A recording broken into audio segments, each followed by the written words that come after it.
Michelle's betrayal is considered to be among some of the biggest betrayals in GTA history. You see, Nico, I have been working for the government. This is a joke, right? But what's particularly interesting about her betrayal is that it wasn't really obvious at all, or at least until you played the game a second time. Michelle being an undercover cop was shocking for most people, since we already got screwed over and betrayed by Dimitri earlier in the story. So in today's video we're going to go through all the signs that Michelle was an undercover cop and why her betrayal was so unexpected. A very clean apartment. So the first early sign that Michelle was going to betray Nico is in the mission first date. Nico is waiting outside of Michelle's apartment for them to go on their first date, but while he waits for Michelle to get ready, she opens the door and lets Nico in, and this is where Nico noticed something strange. He noticed that everything in her apartment is new, thinking she just moved in. Nico does actually confront Michelle about her apartment being so clean, in which she responds, Did you just move in? No? Why? All your stuff is new. Some even still have tags on. Yeah, well, I like things clean.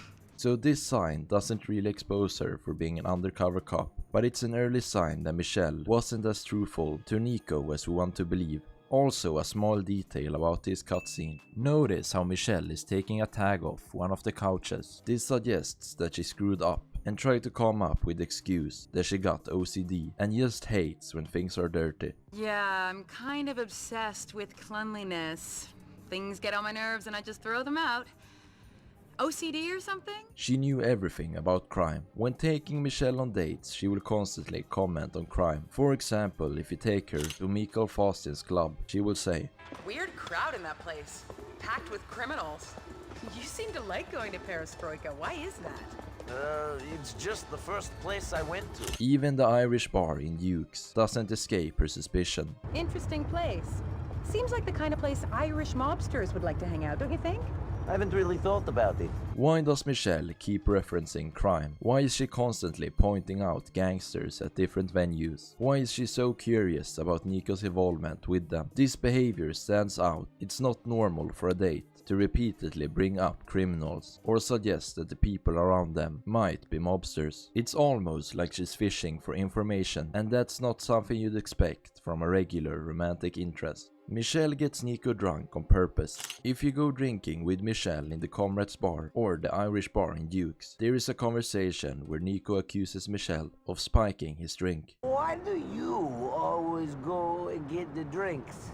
If I did not know any better, I would think you were trying to put something in my glass. Nico migrated from Yugoslavia to Liberty City, would for sure know the difference between being high and drunk, or would he? Also, another interesting sign is that Michelle is the only character who doesn't get drunk with Nico on hangouts. When hanging out with Roman or Little Jacob, they will pretty much always be drunk with him, but Michelle never seems to be drunk, despite she being the one getting the drinks. So by getting Nico drunk, Michelle probably hoped that Nico would open up to her and tell her things that definitely shouldn't be told, none of the least to an undercover cop.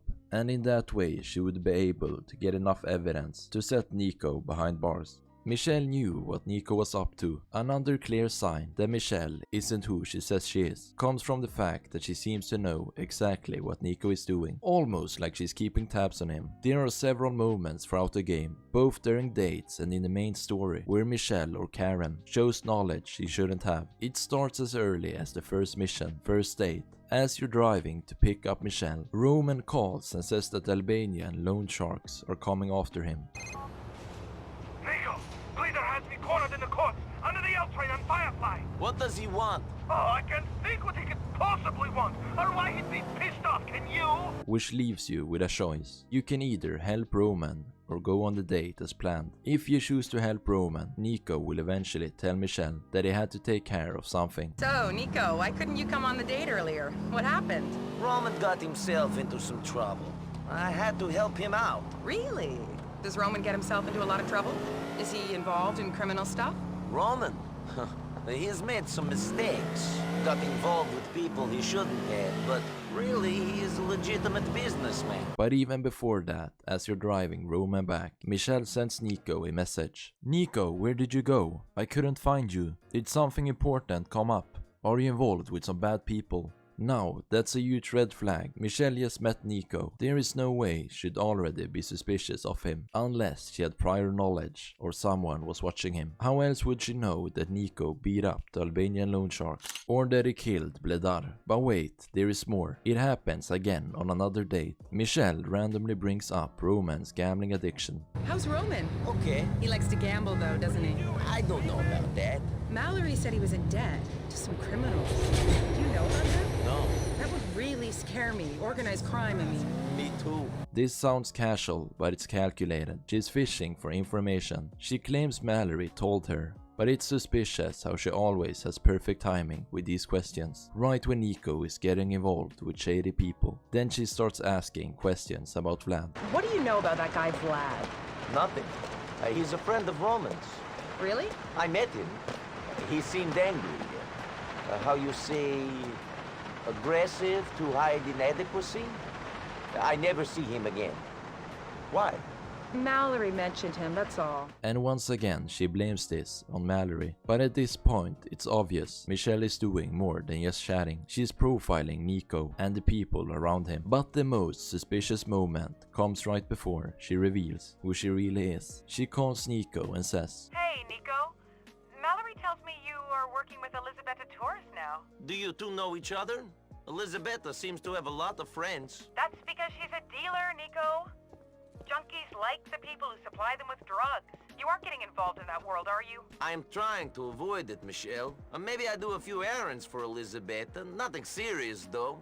I am no dealer. If you need help with anything, Nico, just speak to me. If you want to get something off your chest, I'm a good listener, you know? it's clear she already knew who Elisabetta was. She didn't need Mallory to tell her anything. Michelle was keeping close track of everything Nico did, even the jobs he took. She pretends to be concerned, offering to help and listen, but it's all part of her cover. She's watching Nico, questioning him and gathering intel, always using Mallory as an excuse. Have you noticed that almost every time Michelle brings up something personal about Nico, Roman, or even people like Vlad or Elisabetta, she always says Mallory told me. This seems like a convenient excuse. If Nico were to ask how she knows all this, she would just say, oh, Mallory told me, and Nico wouldn't question it since Mallory and Michelle are supposed to be friends. But here's the thing, it's clearly a lie. Would Mallory really tell Michelle that Roman is in debt to the Russian mafia? Or that Elisabetta is a drug dealer and Nico is helping her with drug runs? That doesn't sound like something Mallory would be gossiping about, especially considering how paranoid Elisabetta is. Michelle acts like she knows everything, but keeps blaming Mallory as the source. Now here's the proof she's lying. In one conversation when Nico asks Michelle what she does for work, she says, Well, what do you do? What do you do? Come on, I asked first. I work with Mallory. What do you do, exactly? but that's a big lie because later in the game she tells Nico that she hasn't spoken to her in a while. How's Mallory? We haven't spoken in a while. So which is it? You do work with her but also barely talk to her. That makes no sense. And to top it off, we get a call from Mallory later in the game where she says that Roman doesn't tell her anything. I think Roman has been kidnapped. I heard he owes some Russians money. A friend of mine saw him at that con club on Helm Point. He owed them money? He never tells me anything. So if Mallory herself says that Roman doesn't tell her anything, how would she be giving all this information to Michelle? The truth is, she's not. Michelle uses Mallory as a cover to hide how much she already knows because she's spying on Nico.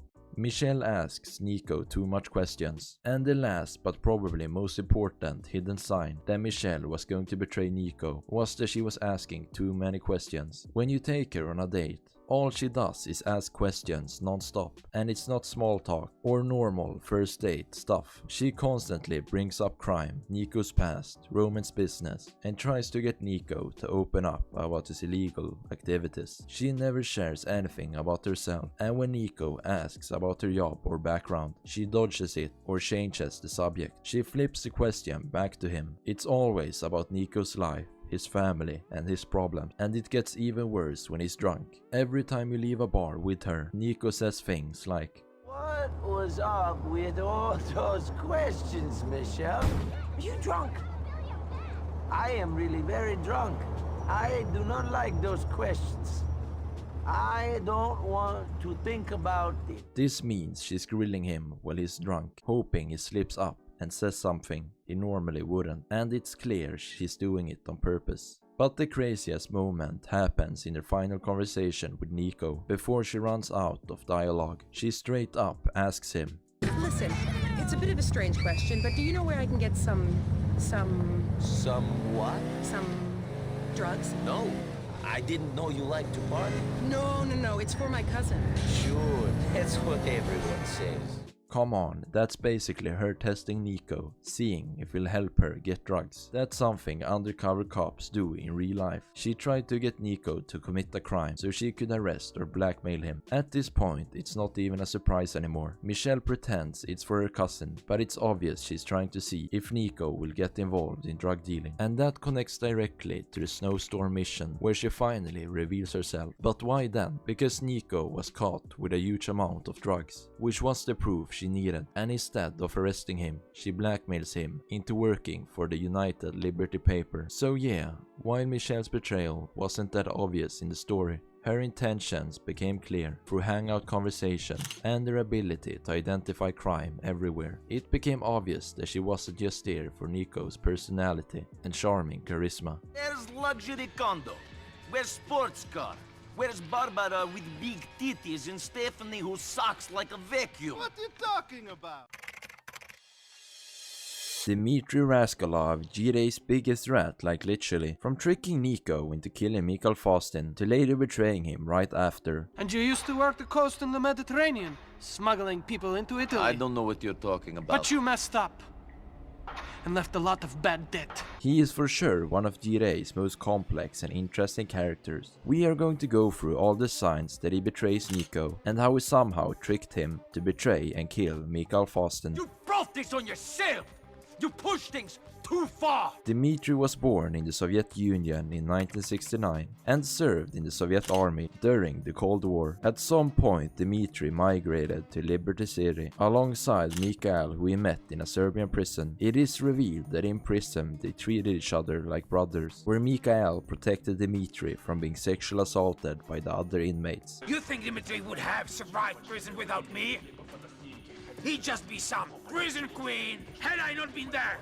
Meat for some chin monkey! Because of their brotherhood, they both tattooed their hand, which means that they are brothers for life. Dimitri's mentally abusive methods. Dimitri, being a mentally abusive rat, doesn't come to a surprise. During the mission Do You Have Protection, Dimitri makes Mikael look like an alcoholic psychopath and even tells him that if it wasn't for him, he would be in prison.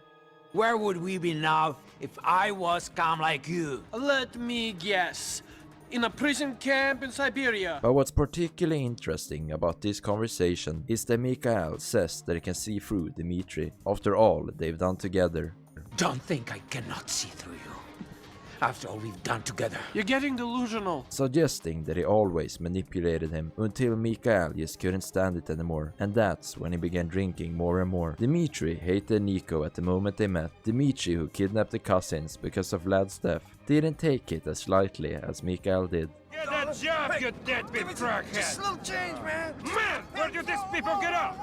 Like I'm gonna pay for their drug habit. Mikael, who knew what kind of asshole Vlad was, didn't even care about his death. Instead, he admired Nico for his bold actions. Of course, this wasn't taken granted by Dimitri, who instead began planning the death of both Nico and Mikael. When Dimitri tells Mr. Faustin that the police are after them and are authorized to search through their phones, Faustin gets all paranoid and sends Nico to kill Lenny Petrovich, the son of the city's most powerful Russian mobster, Kenny Petrovich. The feds or someone are all over us. Sergei told me that a friend of his in the courts told him they've been authorized to tap our phones and they know about the pot we stole. Shit. Who is the rat? It's no one.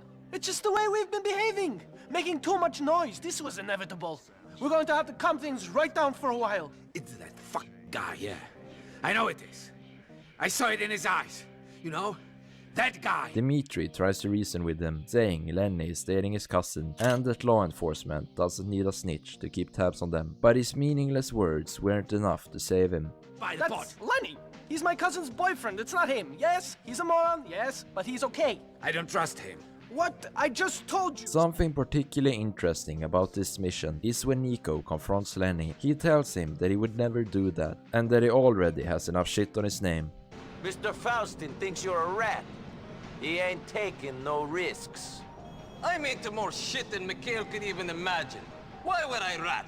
The decision has been made. Of course, this could have been a lie by Lenny, but something tells me that he wasn't a rat that snitched on Faustin's mafia, but instead Dimitri is the one responsible. Dimitri, who absolutely didn't want Lenny dead, spared Nico for his actions and accused Mikhail for his death instead. Nico, do you know what you have done? I have followed Mr. Faustin's orders. Not much more. The boy you killed was the son of Kenny Petrovich. This is a very dangerous man. You will not take kindly to this. How was I to know? You weren't.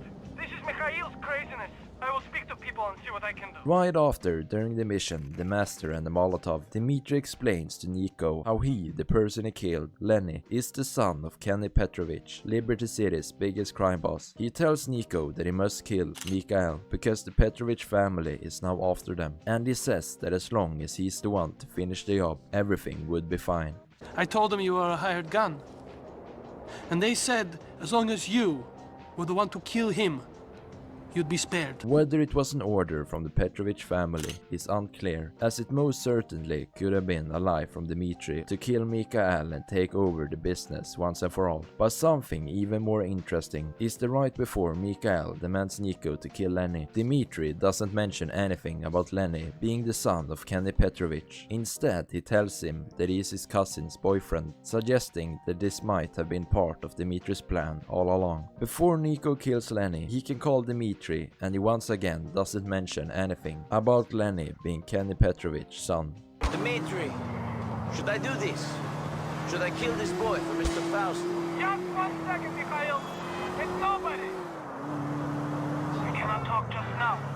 Do what you have to do. Before Nico kills Faustin, he does actually warn him that Dimitri will betray him too, and of course, he was right. Dimitri will die on US farm. You shall discover this. Another early sign of Dimitri's betrayal is that Dimitri tells Nico that he wants him alive and not dead, like Faustin supposedly wanted. Dimitri tries to manipulate Nico, like if he owed him something.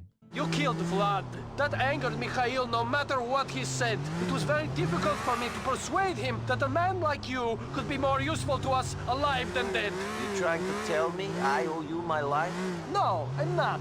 I was trying to tell you that I'm a man who appreciates a good business venture when one comes along. But when we listen to Faustin's side of the story, he tells Nico that he would have been dead if it wasn't for him. You would be dead if it wasn't for me. That is what Dimitri wanted when you killed Vlad. During the mission, the Russian Revolution, Dimitri tricks Nico into a warehouse in Moanet to receive the money for killing Mikhail. Once arriving at the warehouse, Dimitri betrays Nico for his previous involvement with Ray Bulgarin. Dimitri's associate, Ray Bulgarin, had previously employed Nico. He employed Nico as a people trafficker, with him smuggling people into Italy from Eastern Europe. Until one run, in which the ship sank, in which Nico was forced to abandon it and its cargo in order to swim to safety. We were busted a mile off the coast. I had to swim for my life. I don't know what happened, I nearly drowned. So he betrayed Nico for his previous involvement with Ray Bulgarin, and while it may seem like a hasty decision, it wasn't, because this was something that Dimitri had already planned from the start, and if it wasn't for Mr. Faustin, Dimitri would have killed both Roman and Nico for their execution on Vlad. Dimitri never saw any potential in him, like Faustin did, but instead he saw him as a loser, a bottom feeder who did everyone's dirty work. After his betrayal, Dimitri calls Nico and tells him how he can't be associated with people like him. I was loyal to you, Dimitri. Why did you turn on me? You think I could survive in a cesspit of a city like this by aligning myself with a bottom feeder like you? Why did Dimitri betray Mikhail Faustin? Despite having a long history with Faustin, Dimitri showed little to no hesitation about having him killed. Sure, Faustin killed Kenny Petrovich's son, and Dimitri did it to save his own skin. But keep in mind that we don't even get the orders from Kenny, so it could most certainly have been an order from Dimitri instead. While Dimitri's and Faustin's relationship is a bit unclear, Faustin had been unstable for a while. and made a lot of enemies which ruined the business and also made them lose a ton of money. But you gotta remember that Dimitri was a big part of this too, although he wouldn't admit it. That's what made Faustin so insane. He was involved in everything they did, but somehow he never was accountable for the actions. When Faustin stopped listening to Dimitri, he decided to betray him for his own gain. He ruined years of friendship for money and power. Why did Nico trust Dimitri? So Nico trusting Dimitri was the only way for him to stay alive. Dimitri manipulated Faustin and made him look like a psychotic idiot who killed and angered people for no reason. This was of course never who Faustin was, but because of Dimitri's mentally abusive methods, he became insane. His wife even told Nico that he was never like this, and that she doesn't know what changed. Then something changed, years ago. I never quite knew what it was. But you know what actually changed? Dimitri. Dimitri was hungry for power and led Faustin to make some missteps, making enemies with the other crime families in Liberty City, manipulating him into thinking it was his fault all along. But anyway, Nico had no choice but to trust Dimitri. When he was kidnapped by Dimitri, he was a one-man army. He didn't have the connections that he would later have like Paki. Because of this, Nico had to trust Dimitri, or else he would have ended up like Roman's taxi depot. There is no doubt that Dimitri is GTA's biggest rat. He betrayed everyone he knew, Nico, Mikael and even Jimmy Prigiorno, all for money and power, which is also what ultimately led to his death. You're a strange man. You killed your best friend. You betrayed everyone who ever came in contact with you. You killed my cousin. I guess the survival of the fittest thing really meant a lot to you. Lance Vance is arguably one of the most interesting characters in GTA Vice City. This is the Lance Vance dance. You got to... All right. From being bullied as a child to becoming a part of Vice City's biggest crime empire, we are going to go through all the signs that led to his betrayal of Tommy Vercetti and which ultimately led to his downfall and death. Sorry, Tommy. This is Vice City. This is business. Tommy encounters Lance for the first time, where Lance flies with his brother Victor Vance to a cocaine deal with the Forelli crime family, where they meet up with an associate of the family, Tommy Vercetti. But the drug deal does not go as planned. Victor Vance is shot by a third-party ambush, led by Ricardo Diaz, leading to Victor's death. And Tommy escapes without a briefcase of money, making him become in debt with Sonny Forelli and the Forelli crime family. Lance tracks down Tommy after he kills Leo Thiel, a hitman who supposedly knew something about the deal. I want what you want, brother. Oh yeah? And what's that? Your green and my dead brother's white lady.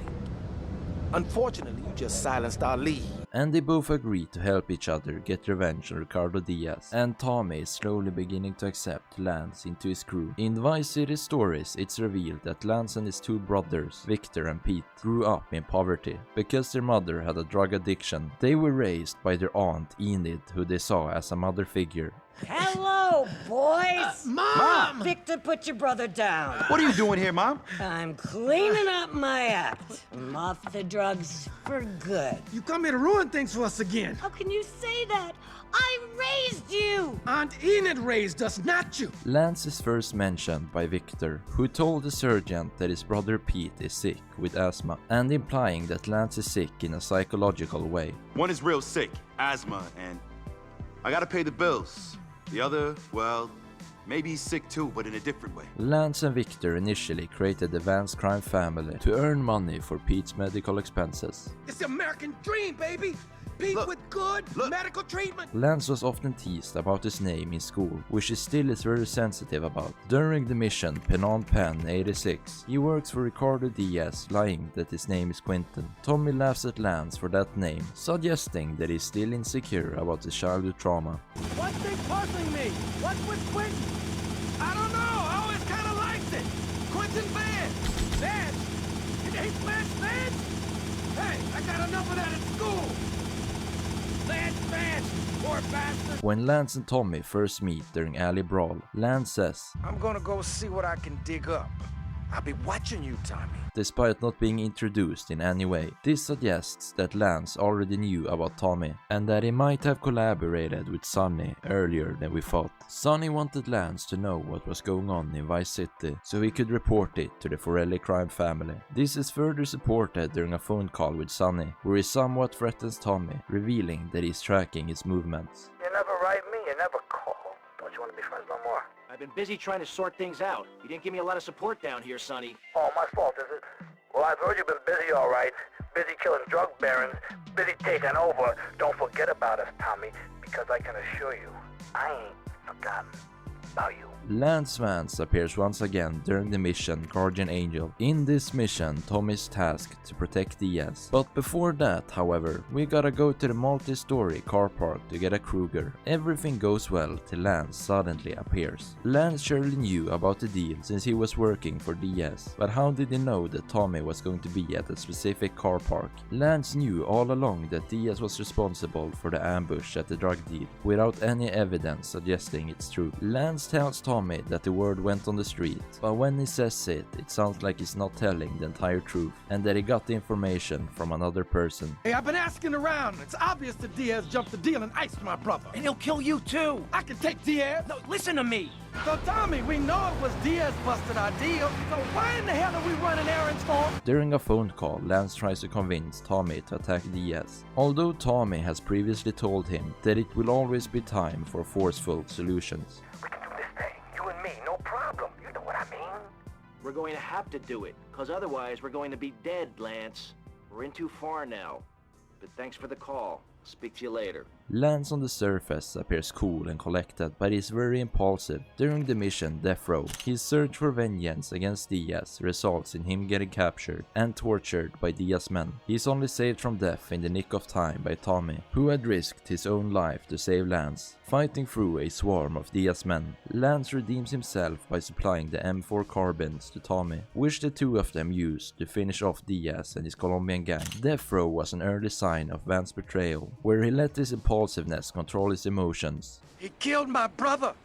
What do you expect me to do, mow his lawns? This side of him is what later was shown in the end of the game and led to Lance Vance betraying Tommy. After Lance and Tommy overthrow Diaz, Lance constantly complains about being treated like a little kid, which comes back to what I was talking about earlier, about his childhood trauma. His insecurities are shown in a phone call after Copland, where he complains about not getting enough money and getting treated like a fool. I feel you're not giving me a fair slice.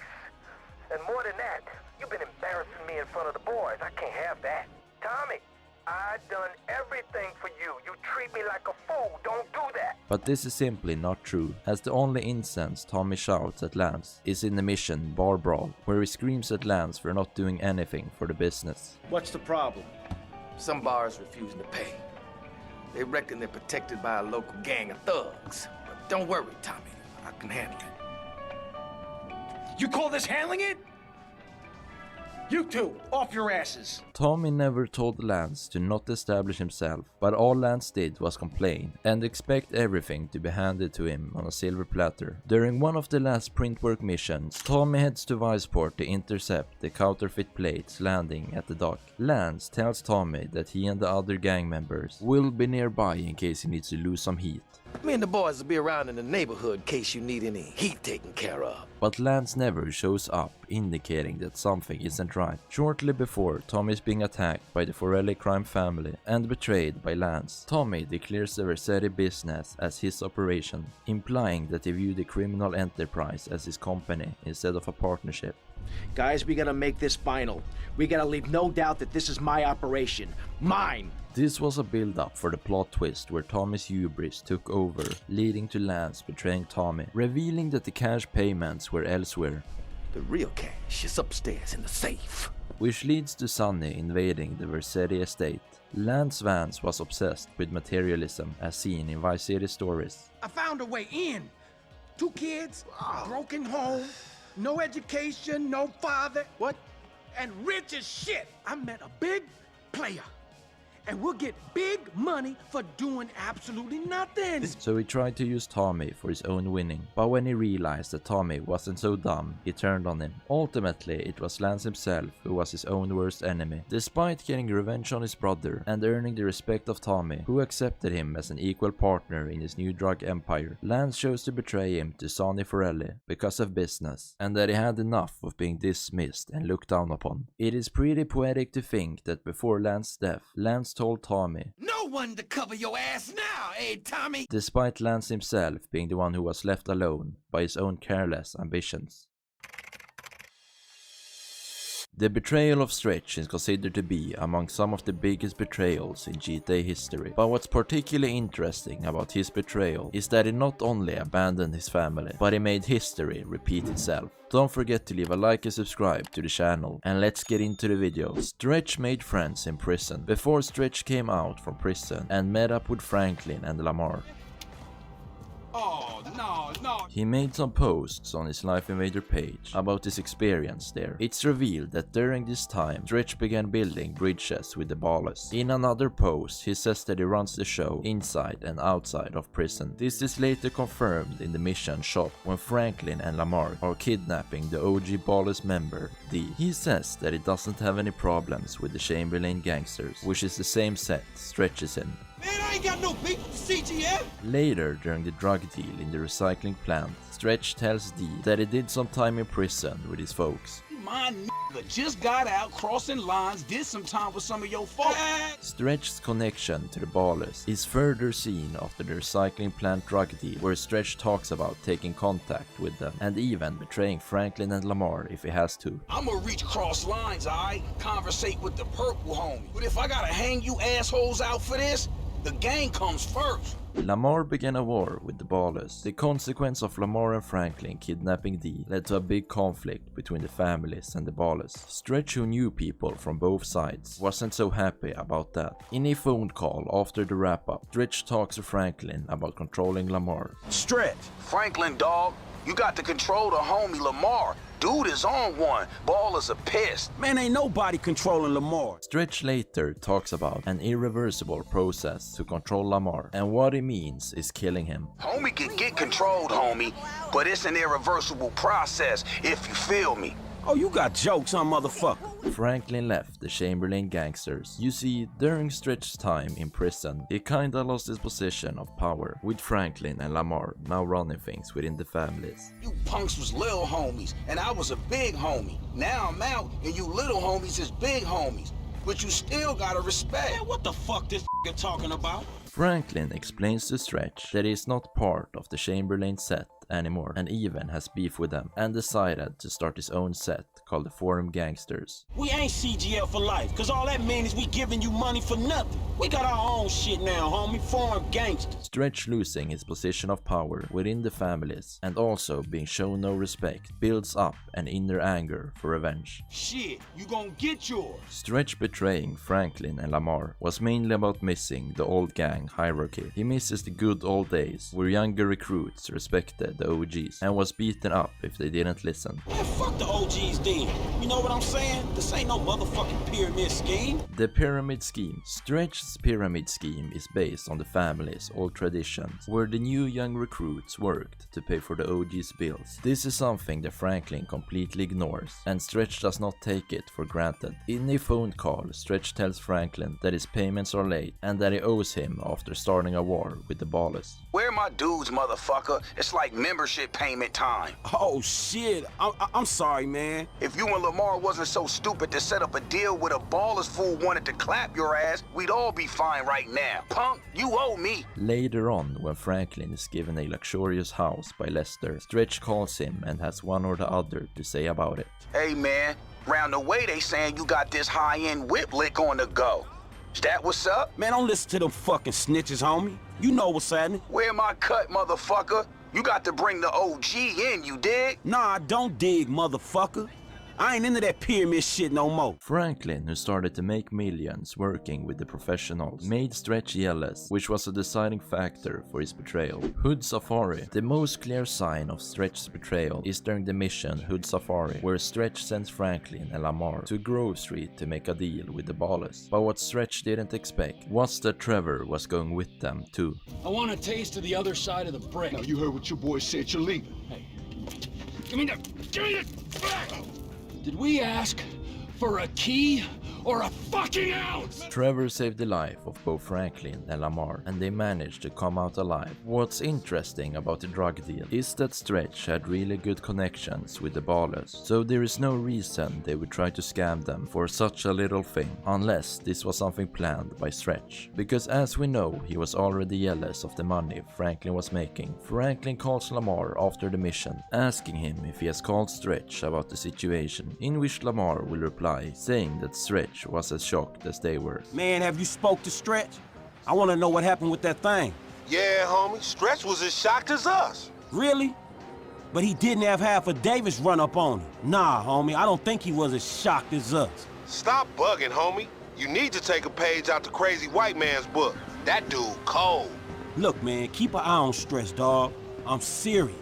Franklin confronts Stretch, and he is super pissed at him for bringing Trevor to the deal. Stretch also posted on his Life Invader, saying, "Don't know what happened with that thing in Davis, but I'll find the homie that turned us," which to me doesn't really sound like a threat to anyone, but rather a way to cover up his involvement with the Ballers. Lamar down. It's not till after Lamar gets kidnapped by the Ballers that everything becomes clear. Franklin explains to Lamar that the only reason he killed D was because he was a survival instinct, and that's why he was so upset with them afterwards. Stretch put in the work on D. Yeah, man, that's survival. Remember how angry his ass got? Especially with you bringing him into this shit? He even explains that Stretch made friends with the Ballers in prison, and that it was Stretch's idea to scam them with the fake drugs in Grove Street. Man, you remember Grove Street? That brick was drywall. Ripping us off was probably Stretch's idea anyway. Man, Stretch got in with the Ballers when he was inside. Played us as marks, dog, but a bunch of them got booked. I hope you enjoyed the video. This video is inspired by Dr. Mod, so I would highly recommend you check out this video. GTA San Andreas remains as one of the best GTA games ever, but even to this day people don't seem to understand Ryder's betrayal. Big Smoke had his reasons for his betrayal, and it made a lot more sense. Ryder's betrayal, on the other hand, felt empty and lacked motive behind his betrayal. We are going to go through all the signs that Ryder never was supposed to betray CJ, and what his motive behind his betrayal really was. Ryder was at the funeral, compared to Big Smoke, who for some mysterious reason hid in CJ's house. Ryder was already at the funeral. He was already there giving emotional support to Sweet and Kendall. Ryder showed his appreciation to their mother, not like Big Smoke, who just before the funeral was hiding in Sweet's house with a baseball bat waiting for them to arrive. Ryder's missions helped Grove Street, compared to Big Smoke's mission, which often involved stealing cargo or attacking the Vagos. Ryder's missions actually benefited Grove Street. To start off, Ryder punishes the local pizzeria for covering up the family's graffitis. Ryder, not this again. It ain't me, fool. No one else is that small. I feel sorry for your dad.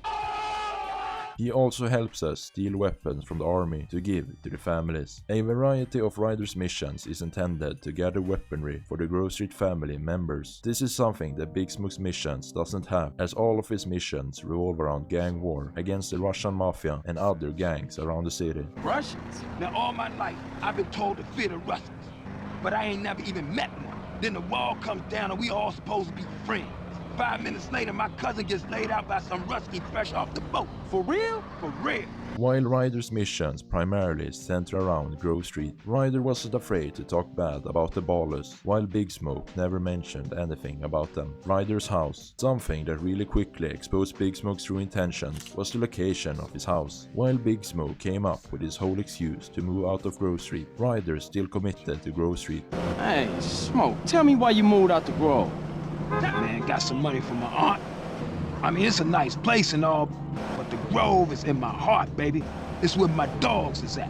He He still lived in the neighborhood and was more around the families. This further supports the fact that Ryder never wanted to betray CJ and Sweet, but instead he did it because he had no choice. Big Smoke and Tenpenny had already threatened him to put a bullet through his head, so he betrayed them because of fear towards Tenpenny. How Tenpenny treated Ryder. Another sign that Ryder never was supposed to betray CJ is how Tenpenny and Pulaski treated Ryder. In every encounter that they had with Big Smoke, there's not a single instance of them insulting Big Smoke, but instead the insults were towards CJ, suggesting that Big Smoke was already liked by them from the start. Ryder on the other hand was treated so well, as they entered his house without permission, insulting him and even taking his smoke. What should I call you, midget? How about prick? Prick. Yeah, prick works. Man, you. Get out of here.